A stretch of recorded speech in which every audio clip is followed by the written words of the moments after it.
யுத்தம் நடந்து கொண்டிருக்கிற வேளையில் கர்ணா புள்ளியான் டக்ளஸ் மாதிரி எங்கட தேசிய தலைவருக்கு எங்கட மக்களுக்கு எதிராக ஆயுதம் எந்த நாங்கள் போகல மடி அவ்வளோ கொள்ளணும் எங்கட மக்கள் யுத்தம் நடந்து கொண்டிருக்க நாங்கள் போனால் தான் துரோகத்தனமான வேலை. ஆனால் யுத்தம் நடந்து முடிவற்ற பிறகு 15 வருஷம் கடந்த நிலையிலையும் எங்களுடைய ஏக பிரதிநிதி தமிழ் தேசிய கூட்டம் அத்தனை பேரும் பதவி பட்டம் அது இது சொத்துக்கள் தான் சேர்த்திருக்கின்றார்கள். பெட்ரோல் செட்டு வேணுமா சாராய வார வேணுமா ஏனைய சொத்துக்கள் சகலையும் சேர்த்திருக்கின்றார்கள். அவங்களுக்கு 100க்கு மேற்பட்ட காணியெல்லாம் சேர்த்திருக்கின்றார்கள். வணக்கம். புனர்வாழ்வு அளிக்கப்பட்ட தமிழ் விடுதலை கட்சியின் தலைவர் கந்தசாமி என்பராசா ஐயா. நாம் இன்று மன்னார் மாவட்டத்திலே புனர்வாழ்வு அளிக்கப்பட்ட தமிழ் விடுதலை புலி கட்சியின் காரியாலயம் எதிர்வரும் 2024 எமது மேதகு ரணில் விக்ரமசிங்க அவர்களுக்கு ஆதரவு தெரிவிக்கும் முகமாக காரியாலயம் மன்னார் மாவட்டத்திலே திறந்து வைக்கப்படுகின்றது இன்றைய தினம். எனவே விடுதலை புலிகள் கட்சியாகிய நாங்கள் இன்றைய தினம் அதிமேதகு ஜனாதிபதி ரணில் விக்ரமசிங்க அவர்களுக்கு ஆதரவு தெரிவிப்பதற்குரிய காரணம் என்னவென்றால், நிச்சயமாக நாங்கள் நீண்ட காலமாக 30 வருஷ காலமாக ஆயுத போராட்டத்தில் ஈடுபட்டவர்கள் நாங்கள் விடுதலை புலிகள். அந்த அடிப்படையிலே 2009 ஆயுதம் மௌனிக்கப்பட்டதுக்கு பிறகு ஆயுதம் மௌனிக்கப்பட்டதுக்கு 15 வருஷங்கள் கடக்கிற நிலையிலே எங்களுடைய போராளிகள் 12,000க்கு மேற்பட்ட போராளிகளும் இன்றைக்கு வரைக்கும் எந்த ஒரு அரசியல்வாதியினரும் எந்த ஒரு அரசியல்வாதியினரும் சரி புலம்பெயர்ந்த தேசத்தில் இருக்கிற அமைப்புகளும் சரி 6வது முன்னெடுத்து எங்களோட போராளிகளுக்கான வடகிழக்கில் அவங்களுக்கான தொழில் வாய்ப்பு தொழிற்பேட்டையில் ஆரம்பித்து இதுவரைக்கும் வடகிழக்கில் அட்லீஸ்ட் ஒரு 100 பேருக்கு பார்த்தாலும் 8 மாவட்டத்தில் 800 பேருக்கு கூட ஒரு தொழில் வாய்ப்பு ஆரம்பித்து வைக்கல. அப்போ அது எங்களுக்கு பெரிய ஒரு தாக்கத்தை கொடுத்திருந்தது. என்னென்னு சொன்னால், நிச்சயமாக எங்களுடைய தமிழ் அரசியல்வாதிமார் அனைவரையும் யுத்த காலத்தில் விடுதலை புலிகள் இருந்த காலத்தில் எமது தேசிய தலைவர் இருந்த காலத்தில் நாங்கள் உருவாக்கப்பட்டது. தமிழ் தேசிய கூட்டம் இப்போ நாங்கள் உருவாக்கணும். நாங்கள் 22 பாராளுமன்ற எம்பிக்கள், தேசிய பட்டியல் 21 எம்பி, தேசிய பட்டியலோட 22 பேர். அப்போ அவர்கள் இன்றைக்கு வரைக்கும் 15 வருஷத்துக்கும் அவங்க செய்த இதை சொன்னால் மக்களுக்காயோ எங்களுடைய போராளிகள் புனர்வாழ்வு அளிக்கப்பட்ட போராளிகளுக்காயோ ஏதாவது ஒரு முன்னேற்றகரமான வேலை திட்டத்தை செய்திருக்கேன்னு சொல்லி கேட்டால் எதுவுமே இல்லை. அந்த நிலைமையில் தான் எங்களுக்கு உதவி செய்த விடுதலை புலிகள் 2009 பிறகு நாங்கள் 2017ஆம் ஆண்டு புனர்வாழ்வு அளிக்கப்பட்ட தமிழ் விடுதலை புலி கட்சி என்று தேர்தல் திணைக்களம் போய் மஹிந்த தேசப்பிரிய அவர்கள் இருந்த நேரத்தில் நாங்கள் பதிவு செய்யப்பட்டு இன்றைக்கு 8 வருஷ காலமாக நாங்கள் இயங்கி கொண்டிருக்கோம். அந்த வகையில் அப்போ எங்களுக்கு சொல்லப்பட்டது இன்றைய தினம் கால நேரம் பொன்னானது. அப்போ இந்த நேரத்தில் இது ஒரு உண்மையான ஒரு சந்தர்ப்பம் வாய்ந்த ஒரு காலகட்டம் இந்த ஜனாதிபதி தேர்தல். இந்த தேர்தலில் நாங்கள் சரியான ஒரு தீர்க்க தரிசனமான ஒரு முடிவு எடுக்கல் என்றால் மீண்டும் இந்த 15 வருஷ காலம் யுத்தம் முடிஞ்சு 15 வருஷ காலம் விட்ட பிழையை போட மீண்டும் நாங்கள் இன்னும் 15 வருஷ காலம் விட வேண்டிய தேவைக்கு பிழை. அப்போ அந்த இன்னும் 15 வருஷ காலம் கடக்கிற நிலைமையில் எங்களுக்கு 60 வயசு கடந்து நாங்களும் சம்பந்த ஐயமாகி போயிடுவோம். அந்த காரணத்தினால நிச்சயமாக எங்களுடைய போராளிகளும் எங்களுக்கு உதவி செய்கிற புலம்பெயர்ந்த அமைப்புகளும் சொன்னார்கள், இம்பராசா புனர்வாழ்வு அளிக்கப்பட்ட விடுதலை புலிகள் கட்சி ஒன்று தான் இன்றைக்கு தீர்க்க தரிசனமாக உண்மையாக நேர்த்தியாக சத்தியமாக நின்று உறுதியாக நிற்கின்றார்கள். எவருக்கும் அறிக்கை விட்டு கொண்டு நிற்கின்றார்கள்.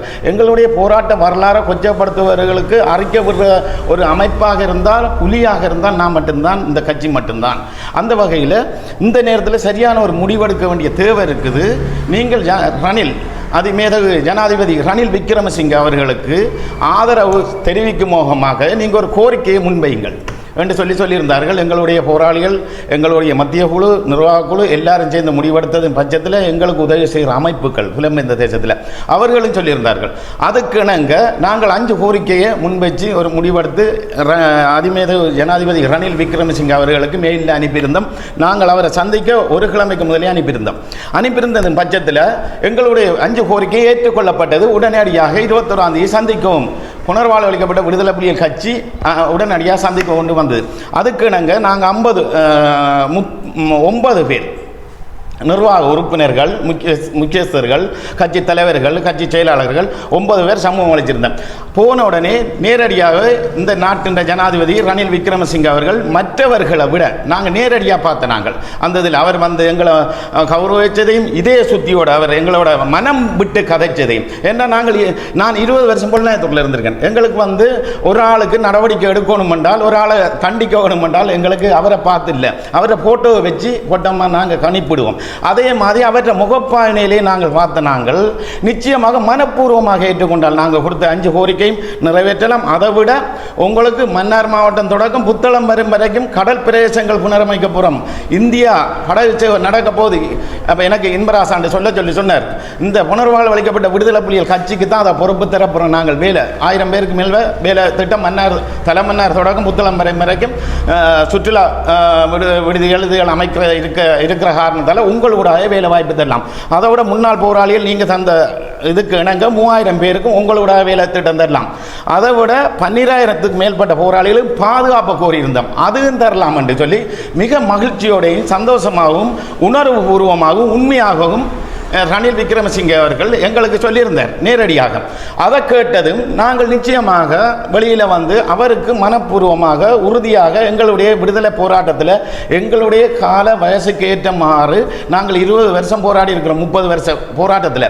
அந்த வகையில் அந்த நேரத்தில் எவ்வளவு விசுவாசமாக எங்களுடைய தேசிய தலைவருக்கு நாங்கள் செயல்பட்டோமோ, உண்மையாக செயல்பட்டோமோ எல்லாரும் சொல்லலாம். பல பேர் சொல்கிறாங்க இன்றைக்கு ரணிலோட போய் சேர்ந்துட்டு இந்த எல்லாரோடையும் அரசாங்கத்தோடு சேர்ந்துட்டு இலங்கையில் 2009க்கு பிறகு விடுதலை புலிகள் என்று சொல்லி 2009க்கு பிறகு யுத்தம் மௌனிக்கப்பட்டதுக்கு பிறகு இருந்த ஒரே ஒரு அமைப்பு விடுதலை புலிகள் கட்சி மட்டும்தான். முன்னர்வாழ்வு அளிக்கப்பட்ட புள்ளியாண்ட கட்சி தமிழ் மக்கள் விடுதலை புலிகள் கட்சி, அது அரசாங்கத்தின் கட்சி. ஆனால் 2009 யுத்தம் மௌனிக்கப்பட்டது பிறகு இருந்த கட்சி இந்த கட்சி மட்டும்தான். இதுவும் போய் அரசாங்கத்தில் செயல்பட்டபடியா தமிழருக்கு இனி யாருமே உரிமையாக கதைக்க ஒருவரும் இல்லைன்னு கதைக்கிறாங்க. என்னுடைய காது வெளிநாட்டில் இருந்தெல்லாம் கதைக்கிறாங்க. ஆனால் அதல்ல உண்மை. இன்றைக்கு நாங்கள் அரசாங்கத்தோடு சேர்ந்திருக்கோம்டா யுத்தம் நடந்து கொண்டிருக்கிற வேளையில் கருணா புள்ளியான் டக்ளஸ் மாதிரி எங்கட தேசிய தலைவருக்கு எங்கட மக்களுக்கு எதிராக ஆயுதம் எந்த நாங்கள் போகல மடி அவ்வளோ கொள்ளணும். எங்கட மக்கள் யுத்தம் நடந்து கொண்டிருக்க நாங்கள் போனால் தான் துரோகத்தனமான வேலை. ஆனால் யுத்தம் நடந்து முடிவற்ற பிறகு 15 வருஷம் கடந்த நிலையிலையும் எங்களுடைய ஏக பிரதிநிதி தமிழ் தேசிய கூட்டமைப்பு அத்தனை பேரும் பதவி பட்டம் அது இது சொத்துக்கள் தான் சேர்த்திருக்கின்றார்கள். பெட்ரோல் செட்டு வேணுமா, சாராய வார வேணுமா, ஏனைய சொத்துக்கள் சகலையும் சேர்த்திருக்கின்றார்கள். அவங்களுக்கு 100க்கு மேற்பட்ட காணியெல்லாம் சேர்த்திருக்கின்றார்கள். ஆனால் எங்களுடைய போராளிக்கு இதுவரைக்கும் ஒரே ஏக்கர் காணி கூட 12000 பேர்ல 1000 பேருக்கும் அரசாங்கத்தால் பெற்றுக் கொடுத்த வரலாறு இல்லை.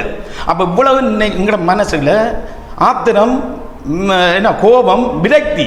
அந்த வகையில் எங்களுக்கு புலம்பெயர்ந்த மக்களோ தாயத்தில் உள்ள மக்களோ எங்களை அரசாங்கத்திட்ட உடம்பட்டு அரசாங்கத்தில் காட்டி கொடுக்கையோ கூட்டி கொடுக்கையோ நாங்கள் போகல. நாங்கள் போனது கடைசி கட்டமாக என்ற இது ஒரு இக்கட்டான சூழ்நிலை. இந்த நேரத்தில் நாங்கள் ஏதோ ஒரு வகையில் அரசாங்கத்தோட ஒரு உடன்பாடு வைக்காட்டி இன்னும் 15 வருஷத்தில் எங்களோட காலம் போது அடுத்த ஜெனரேஷன் எங்களுடைய சங்கதிகள் அழிஞ்சு போகுது. இந்த அரசியல்வாதிமாரை நம்பி, ஏன்னா இந்த அரசியல்வாதிமார் நாங்கள் நம்பி இருந்த அரசியல்வாதிமார் அனைவரும் வந்து இன்றைக்கு பதவிக்கு சண்டை பிடிச்சி கூட்டம் பேசி சின்ன போயிட்டு. ஆனால் எங்களுக்குன்னு சொல்லி ஒரு உண்மையான ஒரு தமிழ் ஏக பிரதிநிதிகள் யாருமே இல்லை.